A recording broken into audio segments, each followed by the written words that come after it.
Fala, gente! Sejam bem-vindos então a mais uma aula onde a gente vai resolver questões de vestibulares, porque as questões de vestibulares ajudam vocês aí nas provas que vocês têm aí no futuro, certo? Então, o pessoal do ensino médio me acompanha aqui, tá?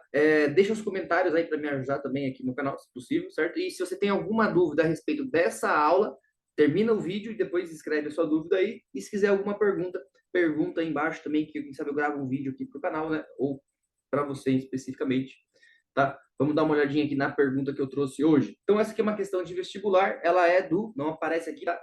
Mas é da CESUPA, tá bom? Se você sabe qual é a universidade, qual é a CESUPA, escreve aí embaixo também para me ajudar. Gente, o seguinte, então, tá? É uma questão de vestibular e ela fala a respeito de juros simples ou juro composto.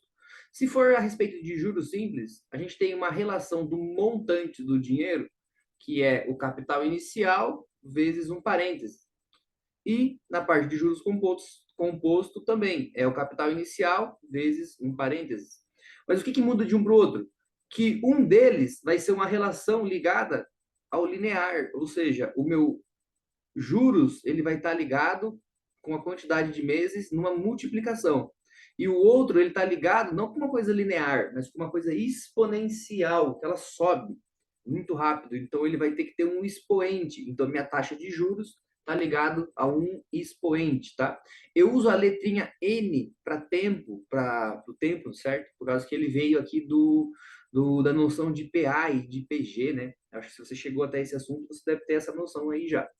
Tá? Então pode ser o N, alguns lugares usam a letra T. Tá? Eu estou dizendo isso porque os vestibulares têm formulário às vezes, daí na fórmula ele pode ter um montante do número de meses, ou ele pode ter um montante da quantidade de tempo, aí seria uma letrinha T, tudo bem? Mas vamos voltar aqui, vamos usar essas duas relações para ver se a gente consegue responder a pergunta aqui de cima. Ó. Uma pessoa empregou um capital inicial a juros simples, de 12% ao ano, durante 5 meses. E depois desse tempo recebeu juros de 12 mil, bastante juros, né? Assim sendo, o capital empregado por essa pessoa foi de. Então, se ele recebeu muitos juros, vai ser um valor muito grande, tá? As alternativas aqui, gente, se eu não me engano, a letra A, que é 240 mil, tudo em reais, tá? Letra B, que é 200 mil. Letra C, que é 20 mil, 24 mil. E na letra D, que é 20 mil. Tá? Então, uma dessas daqui é a resposta. Quantos que vocês acreditam que ele empregou? Vamos dar uma olhada, vamos pegar a formulazinha, a relação que a gente tem ali do montante. Tá? Então, o montante do juro simples, que é esse de cima aqui. Ó. Então, o meu montante ele vai ser igual ao capital inicial vezes, um parênteses, 1 mais a taxa de juros, vezes a quantidade de meses que a gente tem ali, tá? Esse meu montante, ele é o quê? Ele é o capital inicial mais os juros que acumulou. E você sabe o quanto de juros tem. Quem você não sabe é a letra C, tá bom?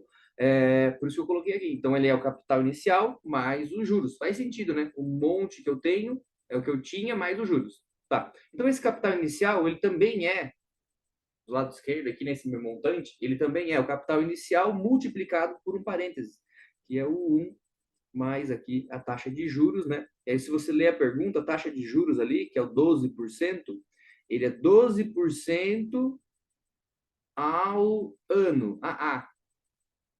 Só que se eu fizer 5 meses, não é ao ano. Então, o que eu tenho que fazer? Eu preciso descobrir o quanto que é por mês, né? Basta, se ele for juros simples, tá? Basta dividir essa porcentagem por 12, porque cada mês ele vai acumular 1% a mais, né? Para ele dar os 12 no ano. Então, aqui eu vou ter quantos? Vou ter 1% AM. O que é isso? 1% ao mês, aplicado por 5 meses. Né? Então, essa é a minha taxa de 1%. Só que você não pode escrever 1% aqui, porque a gente não sabe fazer operações desse jeito. Né? Então, você tem que escrever ou uma fração, que é o 1 dividido por 100, ou você vai escrever 1 dividido por 100, assim, desse jeito, 1%, né? Ou você vai escrever ele assim, ou você vai escrever os decimais, né? O que são os decimais? É o valor lá de 0,01. Esse é o valor do 1%. Opa, paguei demais aqui. Vou voltar ali.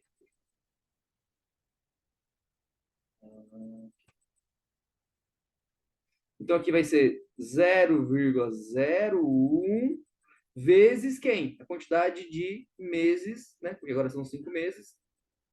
Tá? Inclusive, os vestibulares fazem muito isso. Dá uma noção em anos e pede a outra em meses. Dá uma em meses, pede outra em anos, tá? Sempre tem disso, tá? Uma coisa que é legal aqui, ó, que a gente tem o C dos dois lados, ó. Quando a gente faz a distributiva do C, ele vai ter um C, que é C mesmo, e do outro lado ele vai ter aqui, ó, 0,01 vezes 5, que é 0,05 vezes o capital inicial, vezes C. Tá? Nesse caso aqui, como eu tenho um C aqui e um C aqui, eu posso tirar eles. Então, para eu descobrir o capital inicial que está desse lado aqui, basta eu pegar esse valorzinho aqui, que é de 0,05, e ele vai passar dividindo os valores daquele lado, que é quem? Que é o valor dos juros, que é o valor que ele me deu lá em cima.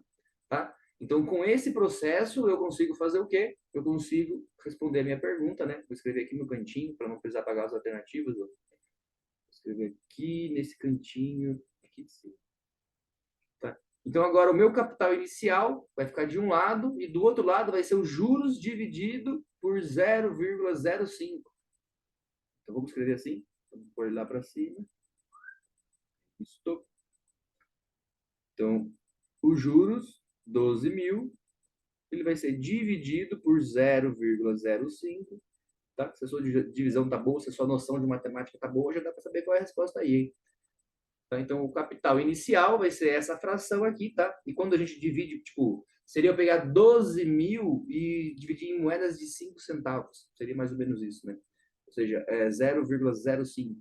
Tá? Então, ele vai aumentar o valor. Ele vai dar 240, 240 mil. Nem cobre o último zero, tá? Vou escrever aí no cantinho. 240 mil. Tá? Gente, eu não sei se o processo foi tão fácil, tão rápido, né? Existe uma outra relação, né, que é a relação dos juros. O que é os juros? Os juros, ele é o capital inicial aplicado àquela quantidade de meses, né? Então também tem uma outra relação que a gente poderia usar, mas essa relação ela é uma relação mais completa, porque ela fala do montante, ela tem o capital inicial, ela tem os juros envolvidos no montante, tá? Então, por isso que eu trouxe ela nesse formato, tá? Lembrando que aqui a resposta aqui então vai ser a resposta da letra A, beleza? Respondido. E agora vocês aguardem que vai ter mais perguntas, mais coisas para a gente aprender a lidar com o vestibular. Basta me acompanhar aqui, deixar as dúvidas aqui embaixo, tá? Acompanhar até o final e desmembrar toda a ideia do enunciado e depois fazer operações. Beleza? Me esperem aí que eu já volto. Um grande abraço para vocês. Tchau, tchau.